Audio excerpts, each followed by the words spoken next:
Saludos, mi nombre es Luis Vicente González, soy actor, director teatral y docente investigador. Hoy quiero compartir contigo un ejercicio de entrenamiento corporal que forma parte de mi investigación personal en lo escénico. Espero te guste, sígueme. El ejercicio de entrenamiento actoral desde el cuerpo que quiero compartir contigo el día de hoy aborda el principio de la construcción o la creación escénica, la creación de dramaturgias escénicas a partir del cuerpo, la dramaturgia de las acciones y de los movimientos. Para ello vas a necesitar nuevamente un espacio despejado, no necesariamente grande, en el que puedas moverte con soltura y tranquilidad, ¿sí? La primera pauta para la realización de este ejercicio es construir una partitura de acciones o movimientos, tomando en consideración el concepto, la idea de partitura que estuvimos abordando en el video anterior. Vas a darte todo el tiempo para construir una partitura de acciones y movimientos libres y espontáneos. Serán acciones o movimientos que no obedezcan a ninguna idea preestablecida, no parten de ningún lugar que no sea el cuerpo mismo. Una vez que tengas la estructura, el esquema de acciones y o movimientos creados, desarrollados, vas a repetirla muchas veces de manera de fijarla, de aprenderla y de poderte mover dentro de ella con toda libertad y fluidez.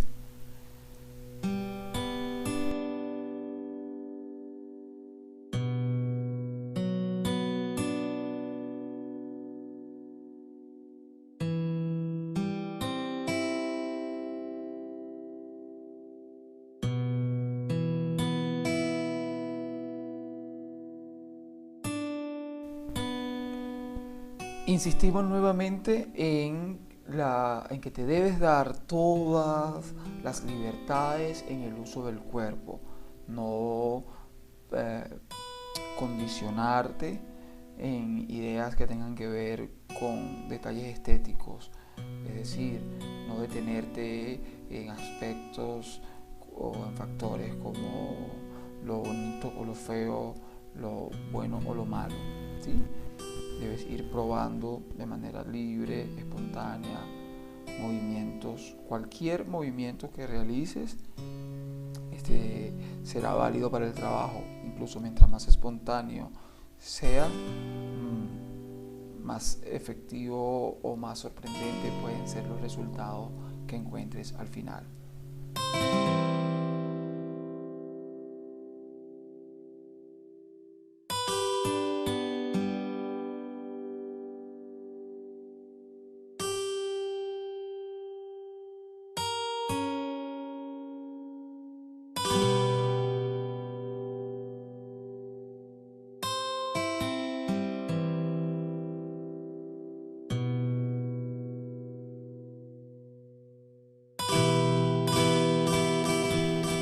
El segundo paso, luego de tener creada nuestra estructura de acciones y movimientos, consistirá en repetir numerosas veces esta estructura, esta partitura. Y en la repetición, en cada repetición o en el proceso de ir repitiendo, deberás establecer asociaciones imaginativas, término que estuvimos abordando y sobre el cual hablamos en el video anterior. Vas a permitir o vas a darle rienda suelta a tu imaginación, esta vez a partir de las lecturas o la escucha de tu propio cuerpo en la realización de estos movimientos o acciones, en principio abstractas o vacías de contenido. Entonces, la idea es que a partir de la imaginación asociada con los movimientos, las características de estos movimientos, el tamaño, las tensiones físicas, las velocidades, los niveles en el espacio, vayas construyendo contenido. Es como darle sentido o significado a estas acciones, a estos movimientos que en principio no lo tenían.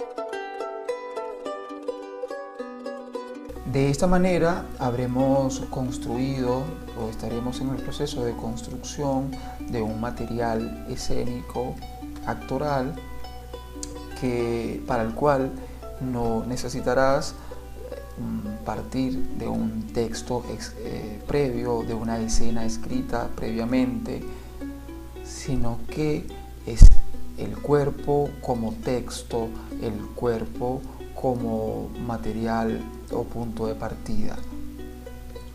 Esto quiere decir que vas a necesitar darte el tiempo y el espacio para atenderte, escucharte y descubrir que tu cuerpo siempre es información, que tu cuerpo siempre contiene información.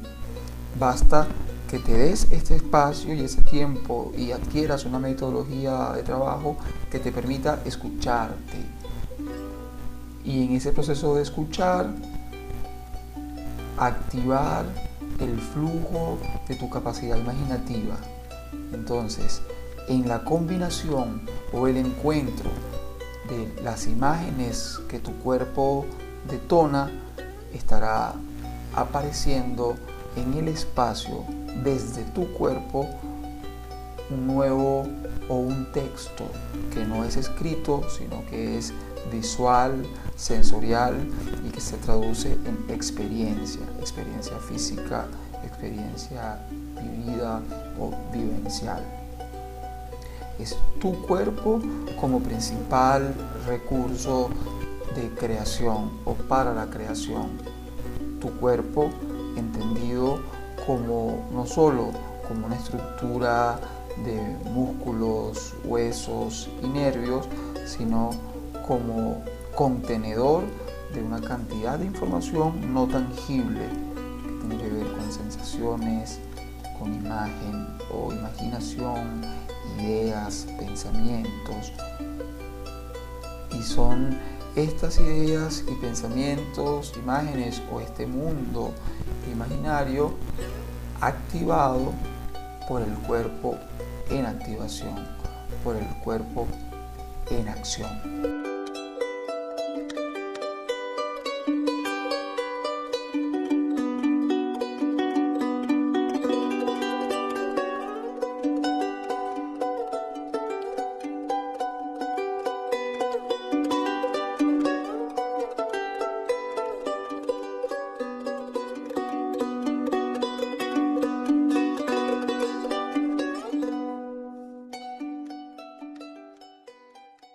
Bueno, y así, con este entrenamiento de la clase de hoy, cerramos este segmento, este bloque dentro de esta experiencia de compartir con ustedes parte de lo que es mi trabajo con el cuerpo para los intérpretes escénicos, bien sean actores o bailarines. Les recuerdo que puedes hacer uso libre de todas estas herramientas, estos principios que hemos estado estudiando. Justo allí está como la clave de todo el trabajo, que tú puedas apropiarte, adueñarte de la información, hacerla tuya y usarla pues según tus necesidades artísticas y creativas. Puedes crear un entrenamiento a partir de los principios que hemos estado estudiando acá, desarrollarlos. Tienes toda la libertad de apropiarte de toda esta información y hacerla tuya. Yo complacido de haberlo compartido contigo y bueno, espero que nos podamos seguir viendo a través de esta vía en otras oportunidades.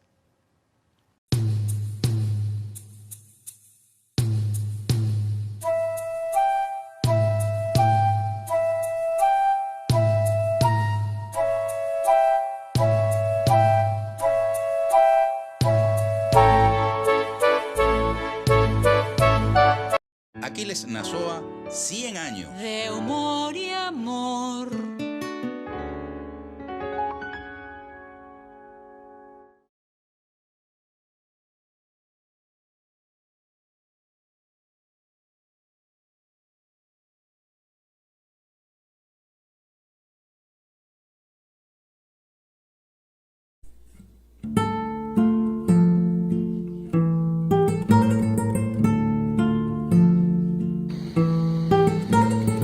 ¿Todavía recuerdas eso?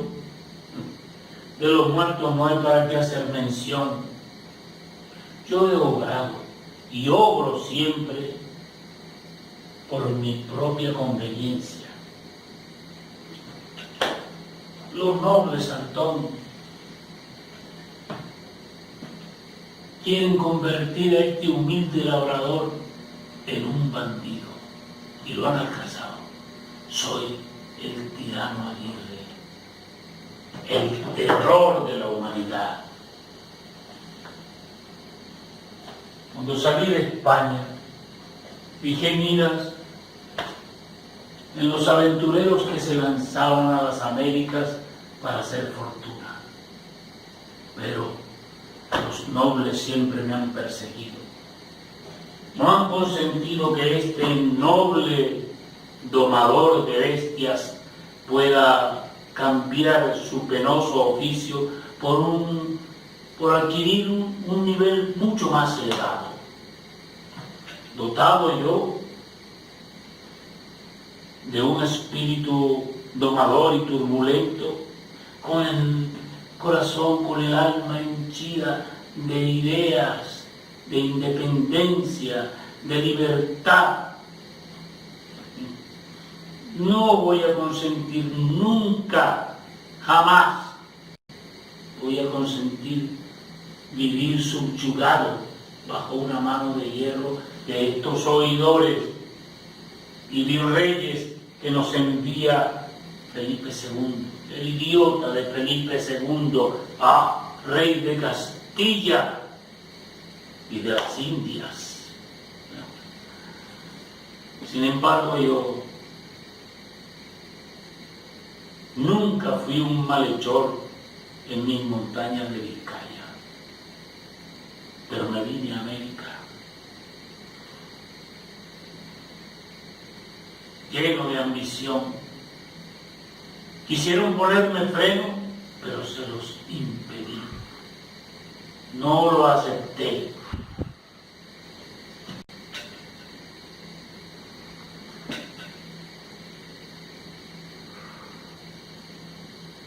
He aquí, mi viejo camarada, el por qué ahora soy un bandido.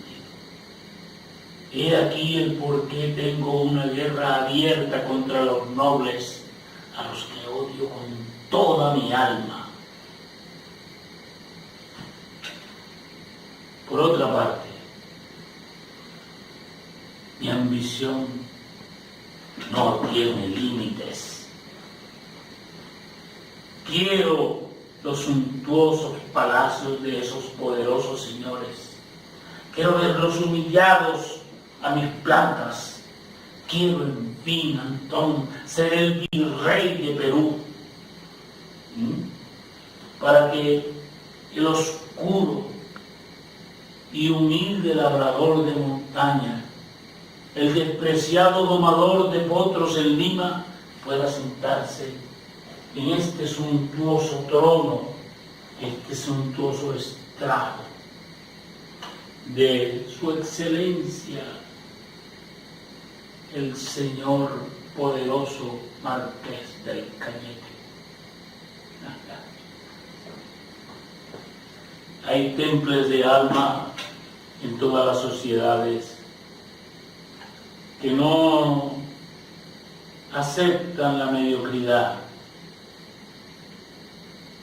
los cuales se ven en la disyuntiva de vivir en la grandeza o morir.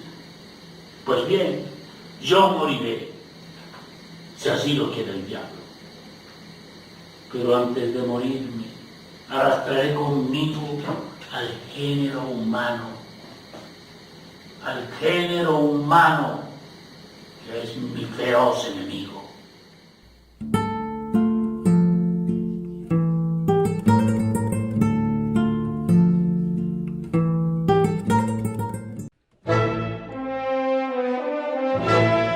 Compañía Nacional de Teatro, 36 años sobre el proscenio venezolano.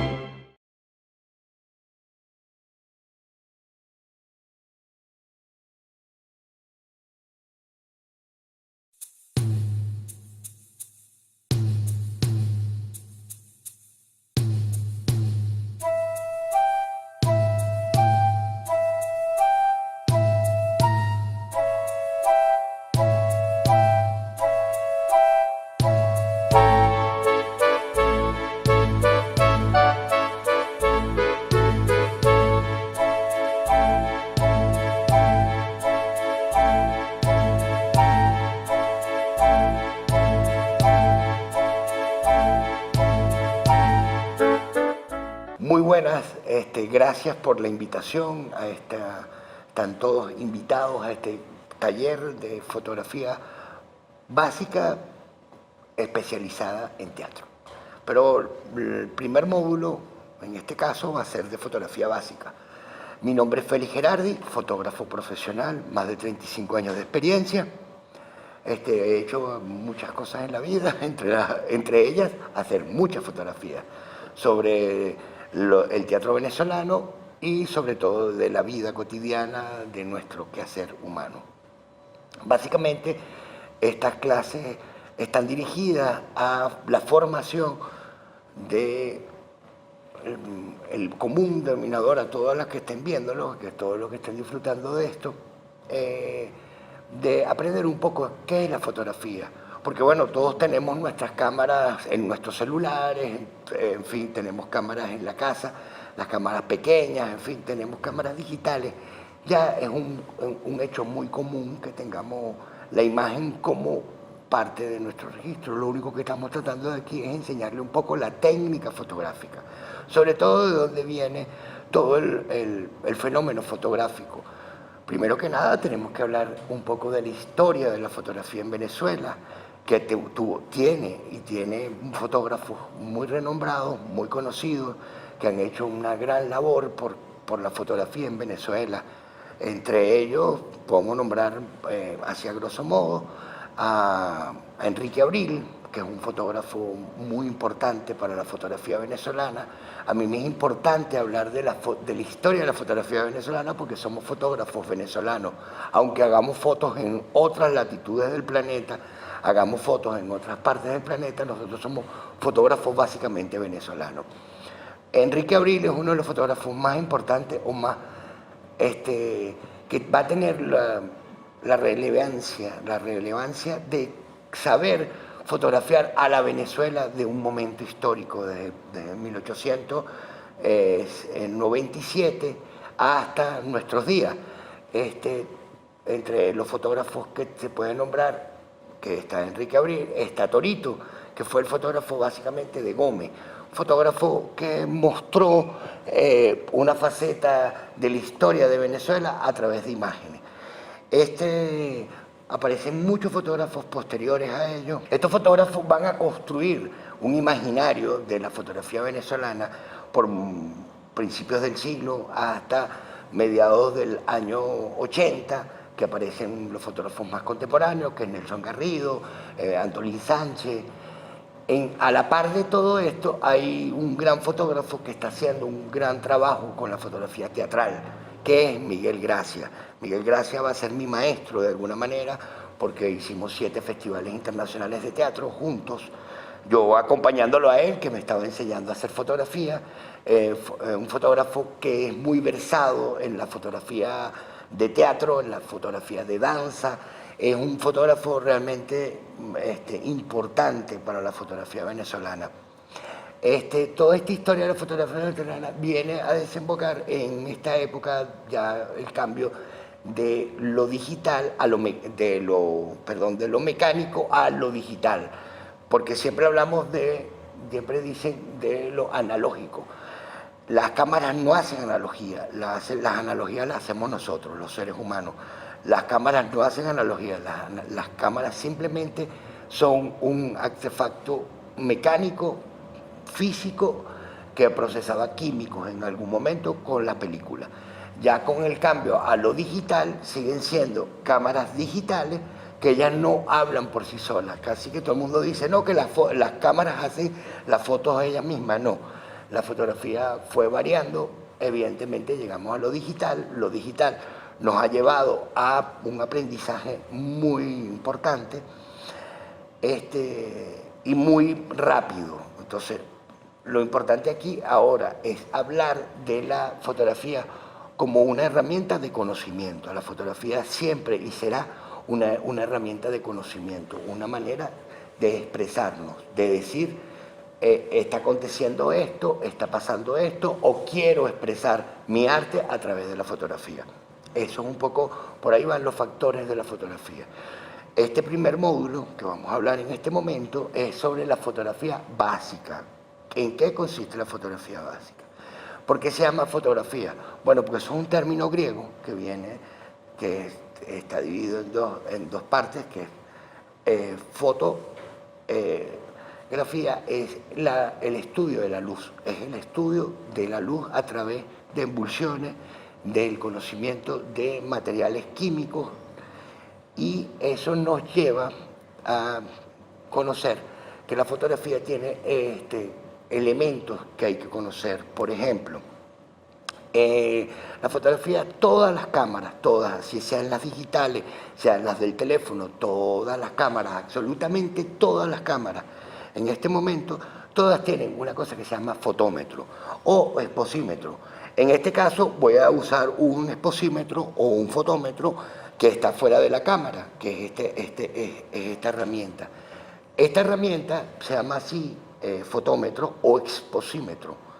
Está fuera de la cámara, en este caso esta herramienta está fuera de la cámara porque es el que se usa para medir la luz incidental.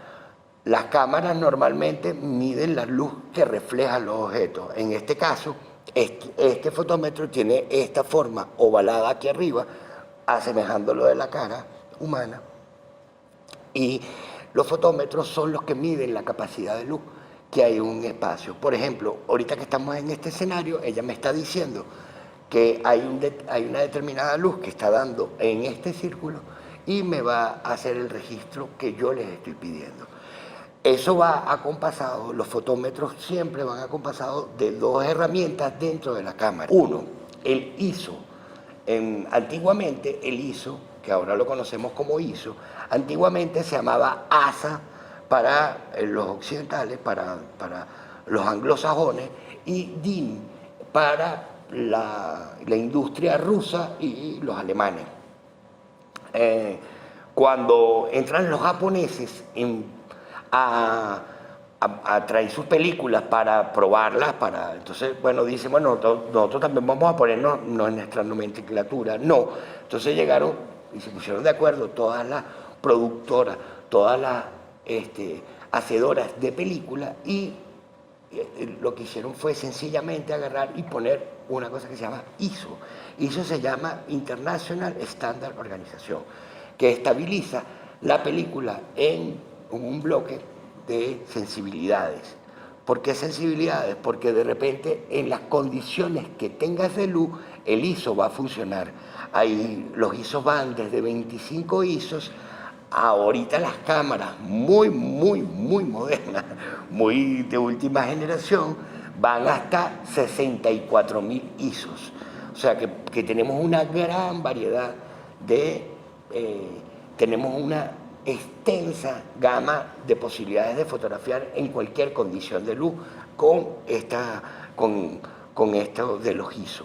Los ISO normalmente, lo recomendable, lo aprovechable siempre está entre los 200 y 400 ISOs. El fotómetro siempre va a hacer esa lectura. Si ustedes lo ven en el fotómetro exterior, lo podemos colocar y el ISO nos los va a dar el fotómetro. Ok, vamos a ver, ¿dónde está el ISO aquí? Ok, aquí está el ISO. No sé si lo podemos ver en la cámara, pero bueno, igual, el ISO lo podemos aumentar o lo podemos reducir aquí. Aumentamos o reducimos el ISO. De repente, las condiciones que tengamos de luz nos va a dar el ISO que nosotros necesitamos. El ISO está aquí, ¿ves? Fíjense, ahorita lo tengo en 400 ISO. 400 ISO. Él me va a determinar a través de eso dos funciones más de la cámara. Uno, la velocidad de obturación y, y el diafragma que necesitamos usar. Voy a explicar qué es ahora la velocidad de obturación. La velocidad de obturación es algo muy sencillo. Es la velocidad con que abre y cierra la cámara para que entre la cantidad de luz necesaria para la exposición correcta. Y el diafragma es como los ojos humanos, es como la pupila. Cuando nosotros estamos de noche, la pupila está dilatada. Cuando estamos de día, la pupila está muy chiquita. Pasa lo mismo, el mismo fenómeno pasa con las cámaras fotográficas. Cuando hay mucha luz hay que cerrar mucho el diafragma. Cuando hay poca luz hay que abrir mucho el diafragma. Y la velocidad de obturación nos la va a dar la fotografía que nosotros vamos a realizar. Por ejemplo, si es un movimiento de deportistas, hay que tener velocidades muy altas. Si es una señora que está tejiendo, necesitamos velocidades muy bajas. Las velocidades están determinadas por el fotómetro, como insistimos. El fotómetro nos va a determinar dos elementos más, que es el diafragma y la velocidad. ¿Ok? Eso es importante saberlo, conocerlo. Evidentemente, con las cámaras digitales de este momento, con los celulares, no pasa eso, porque simplemente ustedes agarran y dicen, tomo la foto en cualquier condición y la cámara, a través de su fotómetro, ella lo adapta. Ella hace una adaptación inmediata, como hace nuestro ojo humano. Nuestro ojo humano hace una adaptación inmediata de las relaciones entre lo que estamos mirando. Si estamos en estas condiciones de oscuridad y abrimos una ventana en este momento, nuestra vista se adapta inmediatamente. Las cámaras fotográficas como estas, no, tenemos que nosotros hacerle la conversión para que quede exactamente bien expuesta la luz. En el caso de la fotografía de las cámaras de los teléfonos celulares, que son lo que la mayoría lo estamos usando en este momento, ellas tienen una adaptación inmediata como en los humanos. Se adaptan inmediatamente a cualquier condición de luz, como lo hace el ojo. El ojo, por eso es que siempre hacen la comparación entre los humanos y la cámara fotográfica, porque son muy similares en su funcionamiento. La diferencia está que en el registro de las cámaras lo hacen sobre soportes electrónicos, quiero decir digitales, memory card, tarjeta de memoria, y nosotros lo que hacemos es recordarlo en nuestra memoria. Ahí está un poco la diferencia. Nosotros cuando vemos una foto de nosotros cuando éramos pequeños, entonces nos da mucha risa decir, mira cómo éramos, no, entonces, pero nuestra memoria no nos recuerda así. Nuestra memoria nos recuerda de otra manera. Eso es un tema que vamos a tocar en la última sesión, de este proceso. Pero bueno, importante que se entienda esta primera etapa de qué es, para qué funciona, cómo es la función del fotómetro, el diafragma, la velocidad de obturación y el ISO. Esos cuatro elementos van juntos, van acompasados para tener. Estoy hablando de técnica fotográfica básica. ¿Oyeron? Yo no pretendo aquí dar una cátedra sobre esto, ni hablar del sistema de zona, que es otra herramienta, ni voy a hablar de otros factores, sino simplemente estos cuatro elementos son fundamentales para hacer una buena fotografía, técnicamente. Ya el problema compositivo lo vamos a hablar un poquito más adelante. La idea ahora es hablar un poco de qué es la fotografía subexpuesta y sobreexpuesta. Hablemos de la fotografía subexpuesta. Cuando tengamos una fotografía subexpuesta es cuando nosotros vamos a la computadora o el procesador que tenemos para trabajar la fotografía o la misma cámara, el teléfono que tienen los editores, tenemos una foto muy oscura. Eso se llama subexpuesta. Cuando tenemos mucha luz en una fotografía se llama sobreexpuesta. Eso es fundamental conocerlo para saber cómo hacer la corrección cuando uno vuelva a hacer la misma fotografía. Simplemente agarra y dice, si me quedó subexpuesta, lo que quiere decir es que necesitó que le entrara más luz. Y si me quedó sobreexpuesta, es que necesitaba que le entrara menos luz. Así de sencillo. No vamos a complicar por allí. Simplemente era para que entendieran de que la fotografía tiene la subexpuesta y la sobreexpuesta. Esto en cuanto a la técnica fotográfica. Ahora voy a hablar de las cámaras fotográficas. Un momentico, que es importante que les toque dos factores. Uno, el factor lentes o ópticas, como le llamaríamos los fotógrafos. ¿Qué óptica cargas tú? Un poco la óptica nos va a determinar los ángulos de tiro. Las ópticas van desde grandes angulares estamos hablando de esas fotos que ustedes han visto por ahí que se llaman ojo de pescado, que las cosas quedan distorsionadas, que quedan como abiertotas, así que todo el mundo ve todo. Y están esos se llaman los grandes angulares ojo de pescado. Después vienen los angulares son los que hacen los grandes ángulos, que miramos mucho de lo que está aconteciendo dentro de la escena o de lo que nosotros estamos fotografiando. Están después los lentes normales. Los lentes normales son como tenemos la visión. Ahorita les estoy nombrando cómo funcionan los diferentes ángulos. Y después vienen los telex. Los telex simplemente son lentes que se acercan más al objeto y su ángulo es más pequeño. Eso se divide básicamente en lentes de 24 milímetros, los angulares, después vienen los lentes de 50 milímetros, que son la visión normal, y después vienen los de 70 hacia arriba, que son los grandes, los tele. Los teles se dividen, como en este caso, yo tengo un tele, que se lo voy a mostrar. Este tele va de 70 a 300 milímetros. Entonces, es un lente que comprende varios lentes en sí mismo. Ok, miren, ¿ves? Esto es un zoom. Los zoom son son varios lentes en uno solo. Porque también hay ópticas fijas. Los lentes fijos son los lentes que solo tienen una lectura, 55 milímetros, 50 milímetros. En este caso son muchos lentes en uno solo. El 50 milímetros, en este caso, va de 70 a 300 milímetros. Son varios lentes en uno solo. Este es un lente muy útil para hacer deporte, para hacer fotografía de animalitos, de aves, de diversas. ¿Por qué? Porque él va de un tele a un gran tele, que llega a 300 milímetros. Básicamente, todo el mundo ha visto cuando ven los juegos de fútbol, los lentes esos grandototes que cargan los fotógrafos de ambos lados de la cancha de fútbol. Eso se llaman teles de alta resolución de 300 milímetros. Esos son unos teles especializados de muy alta calidad porque son hechos de cristal. Básicamente todos estos zooms, todos los zooms están hechos de materiales de polímeros que no son tan nítidos como los lentes de cristal.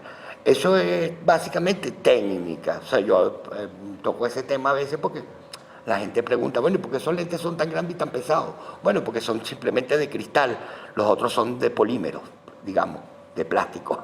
Simplemente, lo que pasa es que los polímeros son muy bien tratados, entonces los polímeros tienen una manera de que queden perfectamente delineados, que sean nítidamente, pero igual los mejores lentes son los de cristal. Igual hay marcas de lentes muy especializadas, que son los lentes que todo el mundo quiere tener. Pero bueno, aquí no vinimos a hablar de marcas o de productos, sino simplemente a hablar de lo que es la fotografía y para qué son las diferentes herramientas que tenemos y para qué nos sirven en manejar el conocimiento. Entonces, básicamente quería hablar de estas dos cosas que me eran fundamental para unirla en cuanto a cuando hacemos la fotografía. Porque después viene el proceso de haber hecho la fotografía, el problema de la composición, el eje de los tercios, que es el mismo principio que usa la pintura.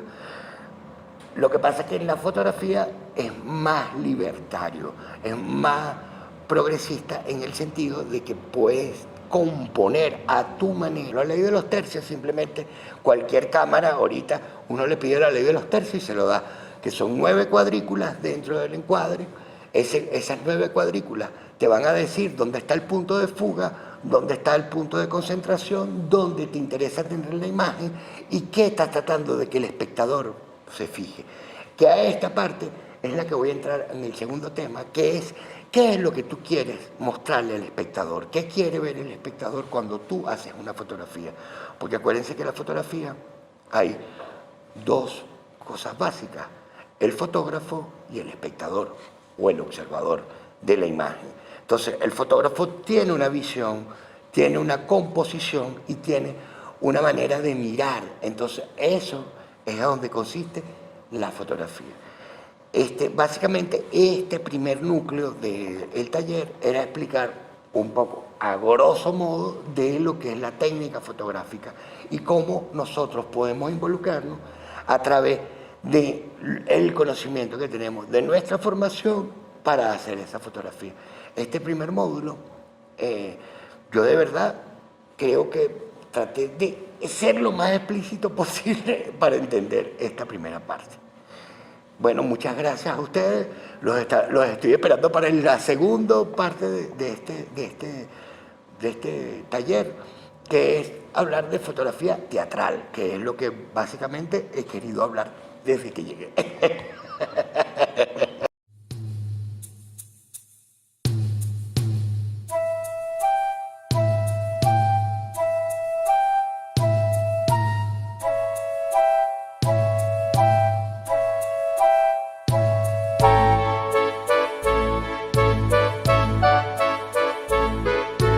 Aquiles Nazoa, 100 años. De humor y amor.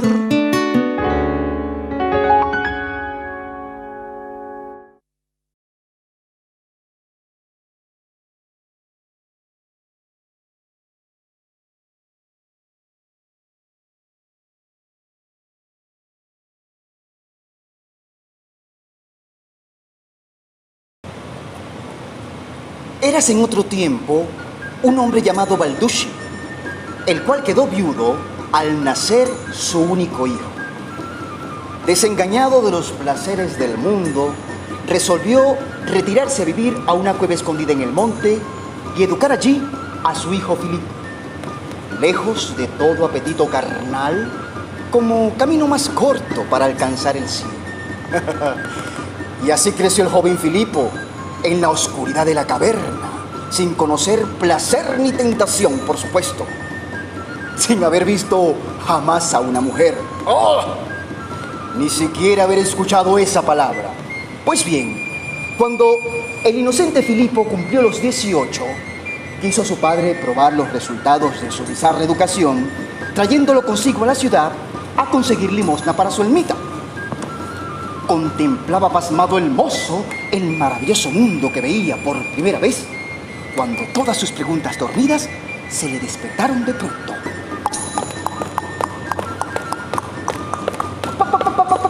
Padre, ¿qué fiera tan gallarda es esa, padre? ¡Ay! ¡Eso es un venado, hijo! ¡Eso es un venado! Padre, ¿y qué es aquel camino que se arrastra, padre? ¡Eso es un río, hijo! ¡Míralo bien! ¡Eso es un río! Padre, ¿y qué es aquello que relumbra, padre? ¡Oh! ¡Eso es un palacio, hijo! ¡Míralo bien! ¡Eso es un palacio! Ya llegaban a las puertas de la ciudad cuando vieron a un tropel de hermosas mujeres que se bañaban desnudas en un frío pozo, con los senos al aire, riendo y cantando alegremente. El joven Filipo no hizo más que verlas, ¿no? Y quedó pálido de repente. ¡Padre! ¿Qué es eso que se nos viene encima, padre? ¡Oh! ¡Aparta ¡Aparta, hijo, aparta! ¡Aparta! ¡Esos son animales peligrosos! Sí, pero ¿cómo se llaman esos animalitos tan lindos? No sé. Creo que se llaman ocas. ¿Ocas? Sí, ocas. Pero mira, hijo, mira cómo se encabrita aquel caballo. Mira cómo relumbra aquel palacio. ¡Ah! ¡Al diablo los palacios y los caballos, padre! Yo quiero una oca, padre. Yo quiero una oca. Los que piensan que la educación es más fuerte que la naturaleza, que se lo pregunten al hermano Filipo.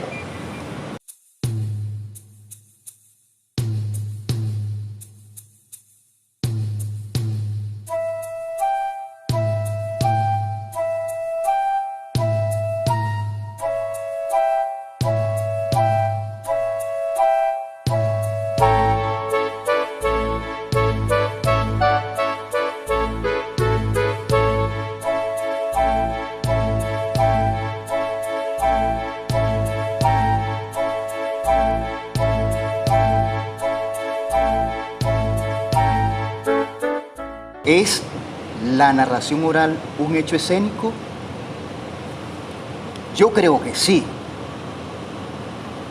Porque cuando se cuenta un cuento, una historia, una fábula, un mito o una leyenda, ya hay un espacio mágico y hay un público espectador que se conecta con mi historia, que construye la historia conmigo, que entra en este juego maravilloso de la historia, pasando por todas las emociones y se mete en la escena. Entonces, para mí, Somar Toro, la narración oral es un hecho escénico.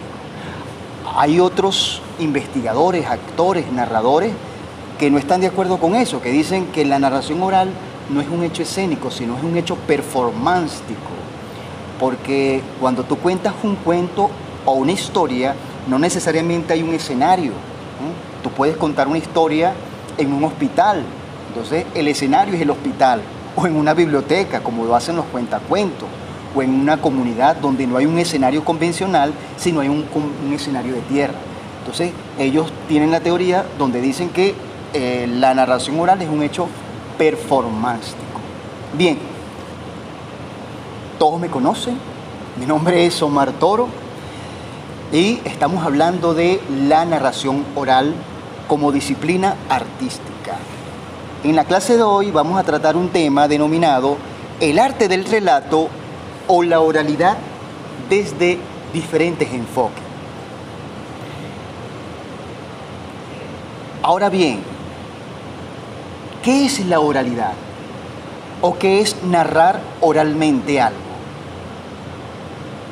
Pregunto.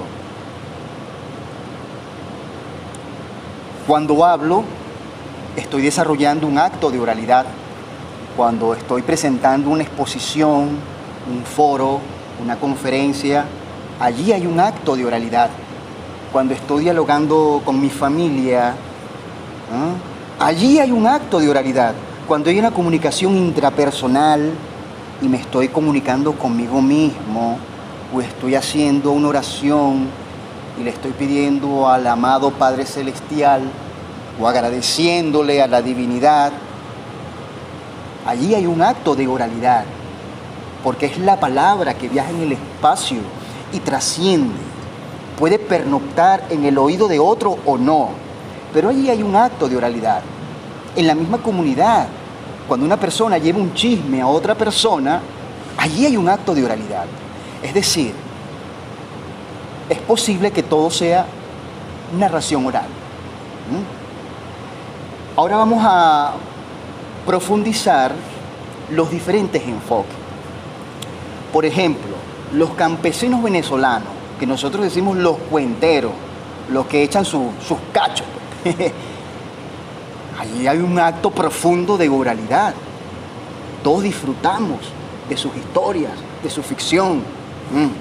Por ejemplo, tuve la dicha, la gracia, la oportunidad de conocer nada más y nada menos que al Caimán de Sanare, de ir hasta su casa y disfrutar de sus historias fantásticas.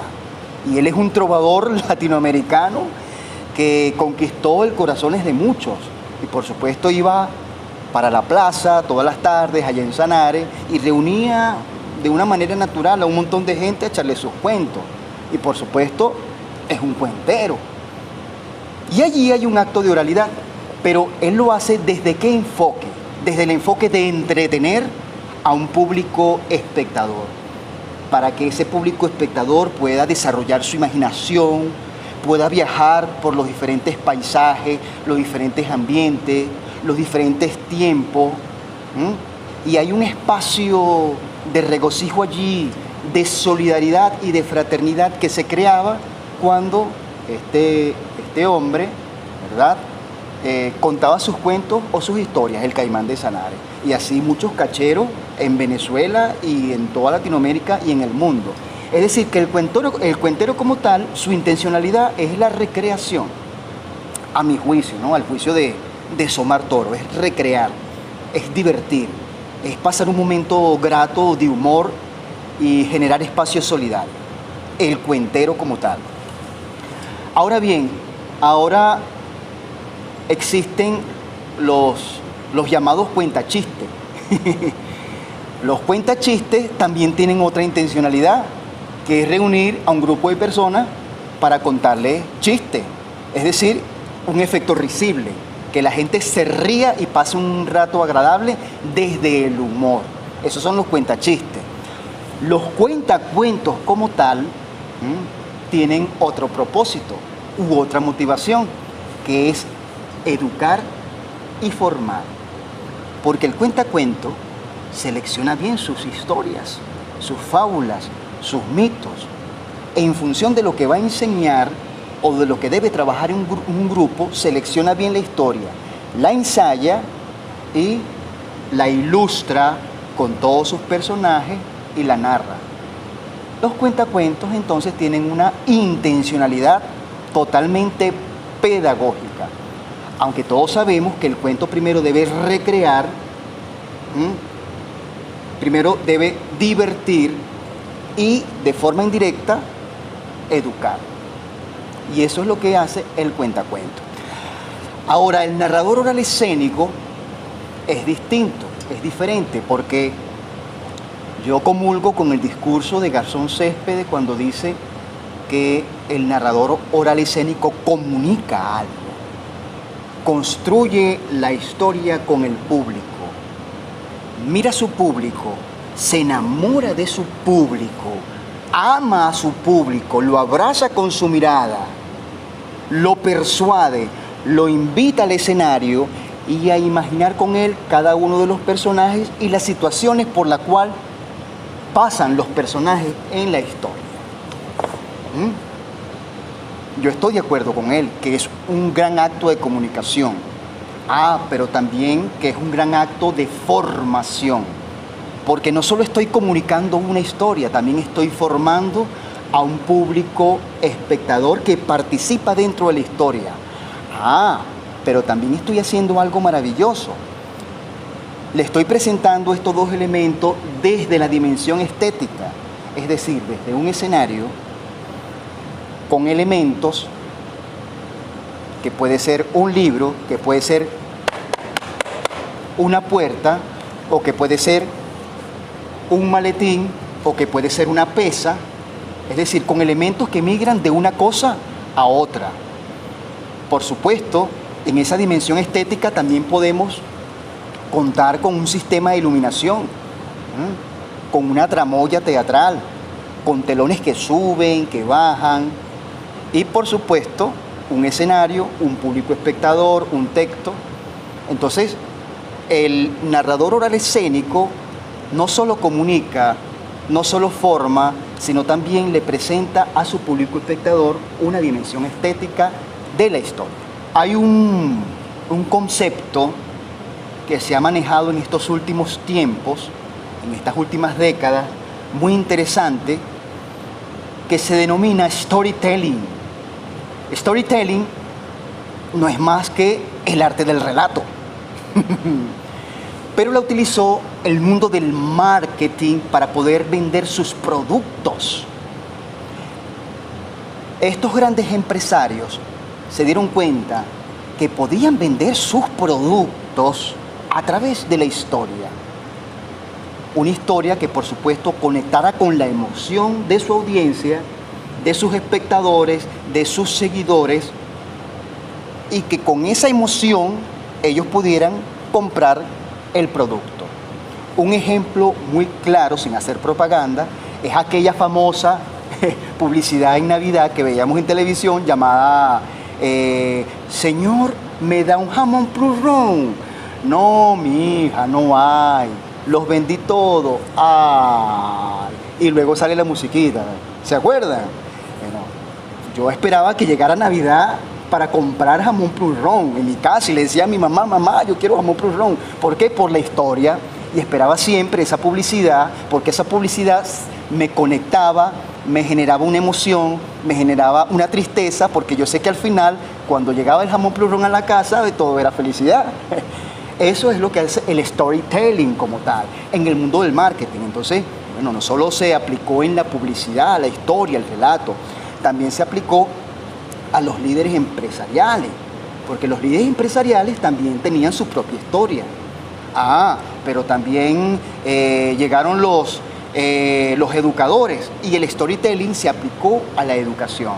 Entonces, ¿cómo enseñar un contenido o un tema generador a unos estudiantes donde ellos pudieran contar su propia historia sobre lo que es el sistema solar?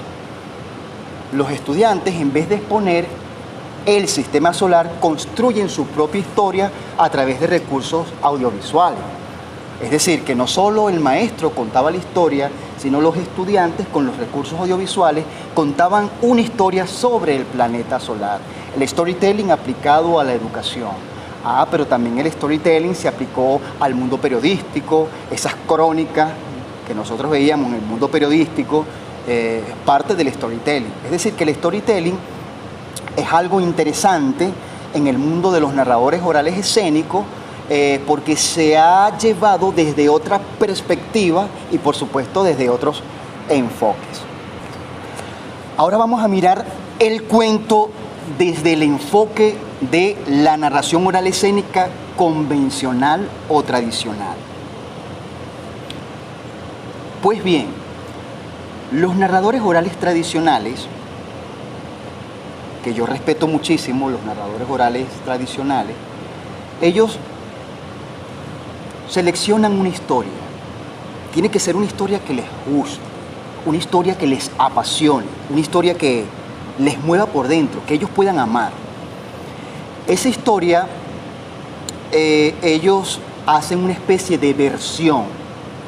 Es decir, que el cuento, para el narrador oral escénico tradicional, no se lo aprenden de memoria, al caletre no.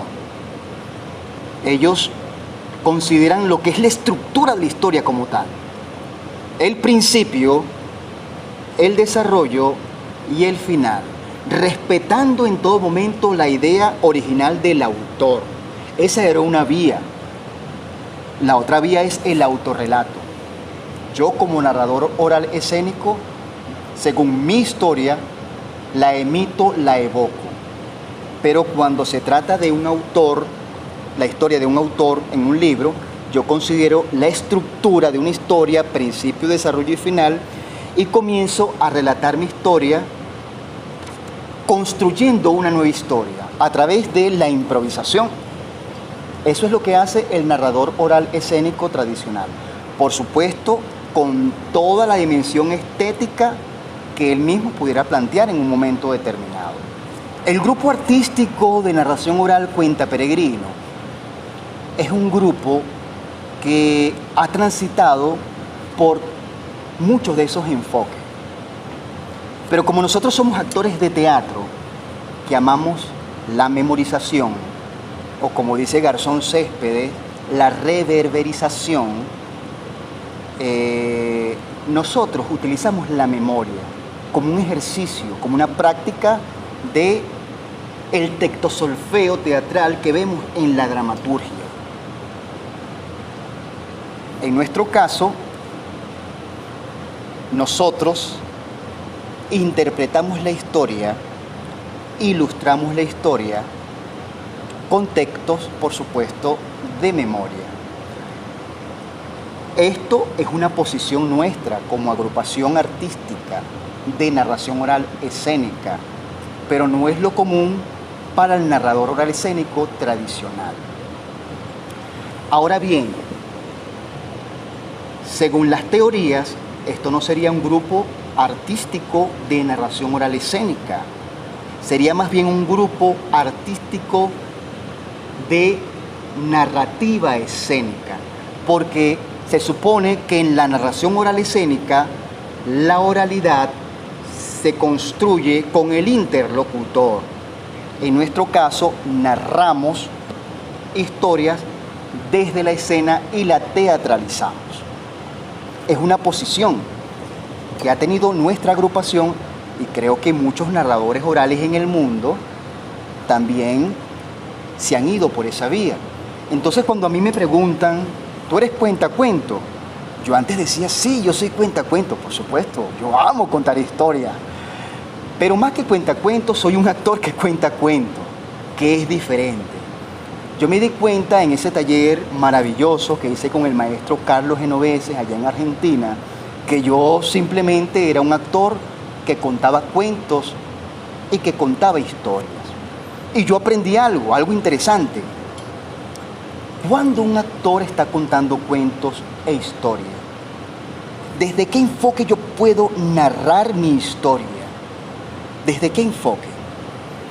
Ahora bien, hay que distinguir bien ese acto de oralidad del actor cuando es un monólogo, es una cosa. Ese es un unipersonal, es una cosa cuando es un monólogo. Estoy narrando oralmente un texto, pero desde el enfoque del monólogo. Cuando es una parte teatral, hay una soledad escénica, es un breve unipersonal que hay allí. ¿Cómo emito yo ese texto? Y cuando es un soliloquio del personaje en la escena, es decir, una soledad escénica del actor en personaje que emite un texto, es decir, como si estuviera pensando en voz alta. El actor que cuenta cuentos o historias en un escenario no lo hace desde los elementos o enfoques anteriores, lo hace siempre de cara al público. Es decir, que ese actor, que soy yo, Somad Toro, no interpreto un personaje para contar una historia, sino es que siempre voy a ser yo de cara al público. La historia siempre la voy a contar yo junto a mi interlocutor y la voy a construir con mi interlocutor.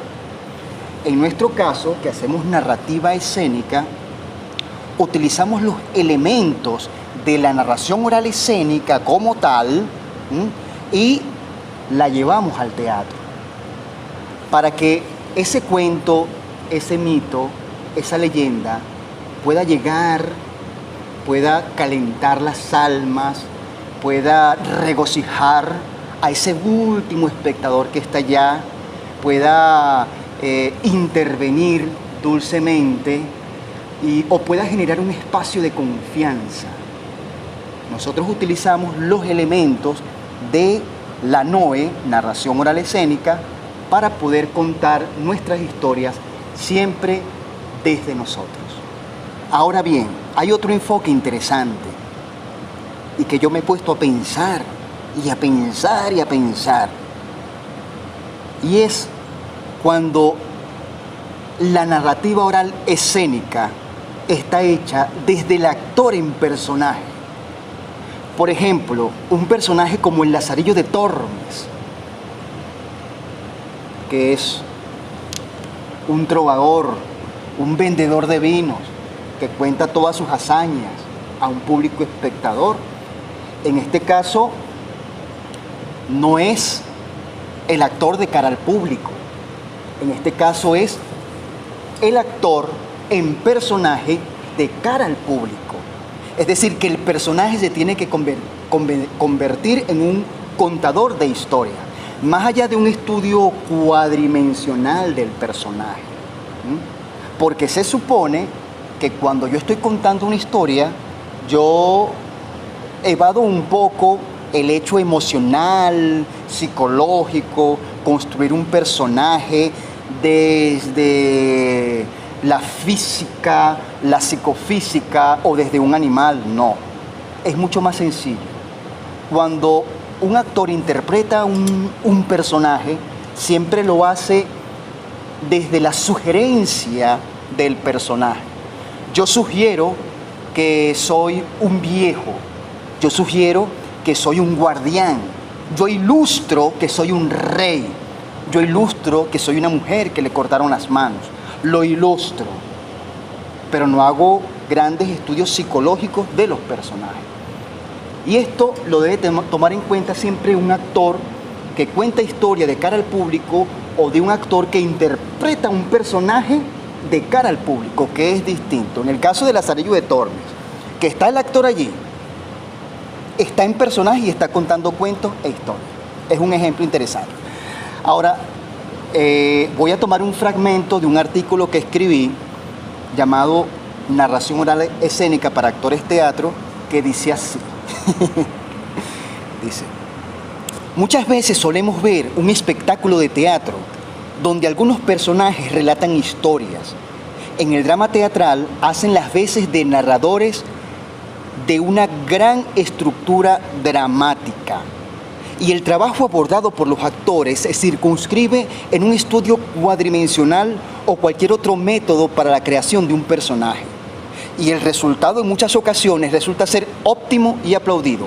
En este caso, no se trata del actor que traspasa la cuarta pared con su mirada.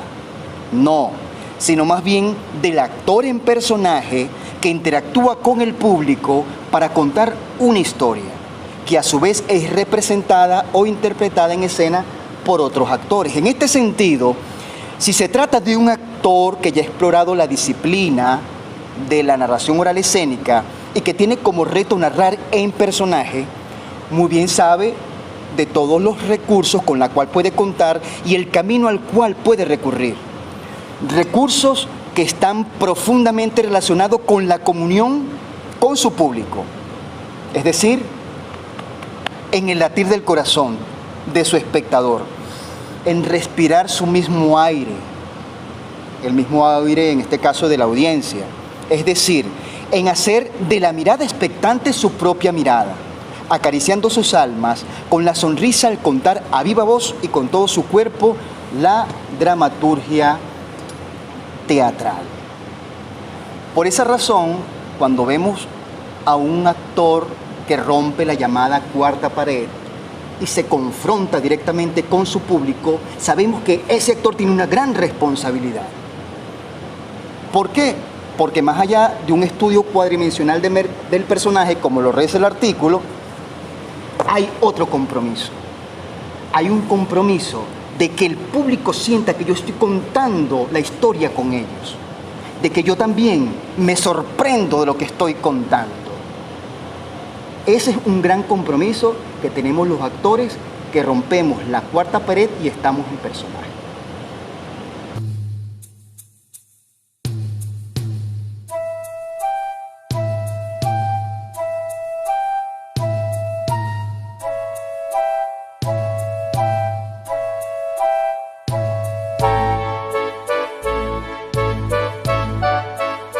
Aquiles Nazoa, 100 años. De humor y amor.